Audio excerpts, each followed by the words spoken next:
In Austin, I'm Mark Mullins. Hundreds of Texans showed up at the state capitol to weigh in on the proposed redrawing of congressional maps.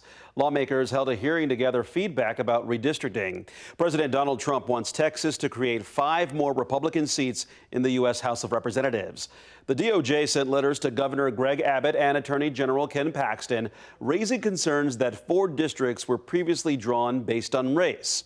At the start of the hearing, the committee's vice chair, State Representative John Rosenthal, a Democrat, called the redistricting push unjust. The effort to change these districts at this time has nothing to do with representing people better. It's the opposite of that. It's a power grab at the expense of Black and brown communities. The next House redistricting hearing will be Saturday in Houston. The Senate committee is holding its first redistricting hearing tomorrow. Austin city leaders are taking steps to tackle hate, approving a plan to streamline the city's response to hate-related incidents. Here's Kelsey Sanchez. If you drive down Lavaca Street in downtown Austin, you may notice these signs with messages city leaders say they're still trying to fight for. We have so many different types of people from all backgrounds who live in Austin who feel very vulnerable, who feel very unsafe right now. Austin already has a hate crime task force, which was created in 2010 in collaboration with Travis County and the Anti-Defamation League. Now, Councilmember Zoe Caudry's plan is to shift that task force under a city-led model under the Office of Equity and Inclusion. We live in a time of such uncertainty and a time where our state and federal governments are shirking their responsibilities to do good and to protect their constituents, their residents. Caudry says the goal is to add an internal governmental committee, a web portal where people can report hate crimes and ramp up community engagement. Much like the city's We All Belong anti-hate campaign. If you're a victim of a hate crime, better data, better transparency. We have like a meeting component, a lot of community engagement. So really, honestly, just expanding everything that's been being done. Monica Guzman with the advocacy group Go Austin Vamos Austin, better known as GAVA, says this is a good next step. The more people that are involved, it's a collaborative effort, so kind of an all hands on deck. But the best way for the city to address hate crimes is to invest in initiatives such as undoing racism. In the city's proposed budget, leaders want to tackle hate by allocating $150,000 to the We All Belong campaign, while also establishing a new human rights division. And that was Kelsey Sanchez reporting. Austin city leaders want to bring on a dozen new workers to better manage homeless camps across the city. Isabella Basco shows us how these new hires could help address concerns from neighbors. See how they've pulled the wood down for fires? Since 2018, Missy Hayworth has lived at the park at Quail Creek in North Austin, which is close to a growing homeless encampment, where she notices grooming, toileting, laundering, disposing of food and chemicals in our watershed.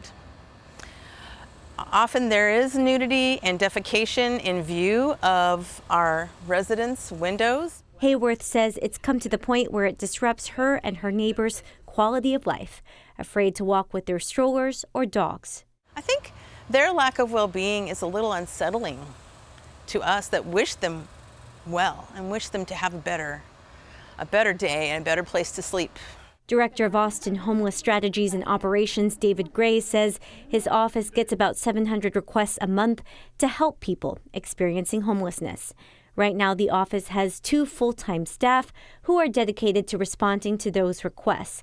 But Gray says it's not enough. For a city of Austin's size, you need a team of about 20 dedicated professionals who are out in the street every day. In the city's proposed budget, Gray says $925,000 would go towards 12 new positions dedicated to street outreach and encampment management. Engaging with people in those encampments and letting them know that they have 72 hours before the city will come in and close that encampment.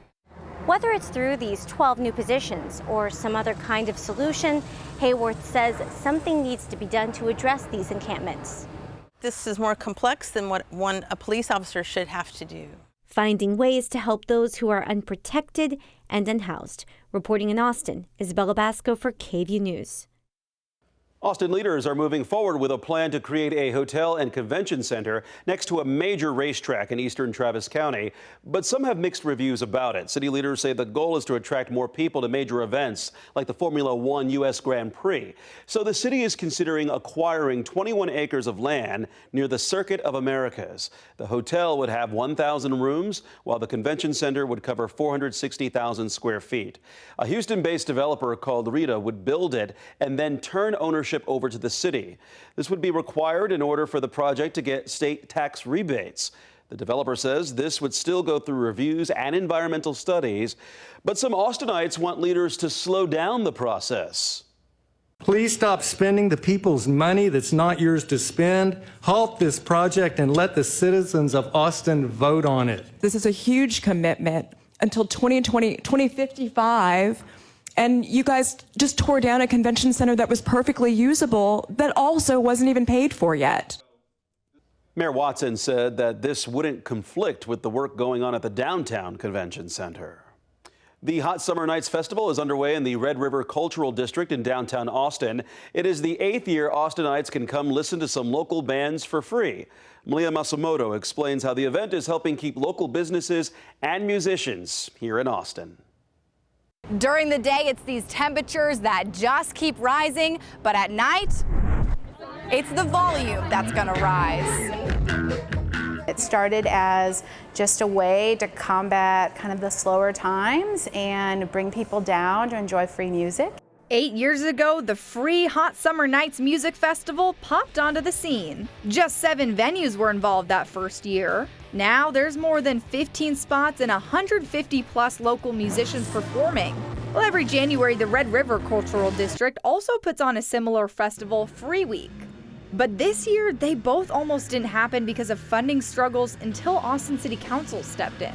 It is a true investment in Austin's arts and music scene. The city's 4-year, $150,000 contract will keep people lining up for live music and fund a cultural project to preserve the history of the district.